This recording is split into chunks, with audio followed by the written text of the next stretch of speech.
So give me a time when as you look back to all these years of preaching, when it was most difficult, the situation that it was really hard to preach. So tell me, and you. I felt the weight of preaching when my mother died. I flew from New York to Denver, and I forget his first name, but he was at New Hope, Peters. That was his last name, Dr. Peters. I flew into town to bury my mother. And I flew in on a Thursday, and the funeral was, I think, that next Tuesday or Wednesday. And in between, you have a weekend.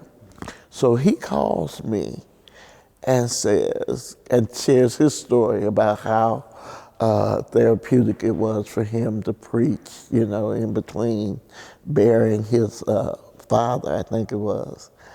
And so he asked me to come preach at New Hope. And I said, well, let me call you back. And I talked to my cousin, Frank, and he said, I think you should do it. And I went and preached, and it was hard rising from my seat. You know, I didn't, you know, as we always say, I had a sermon in my bag, so it wasn't like I was preaching anything new or anything that I was not familiar with, but it was hard to rise from my seat.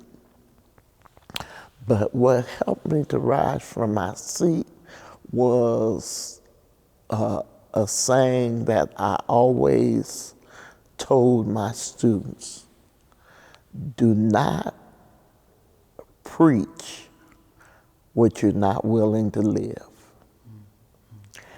And at that time, because I was at Canaan and in New York and had become very familiar with funerals and had, you know, held the hands of people around the passing, and I knew the words that I said to them.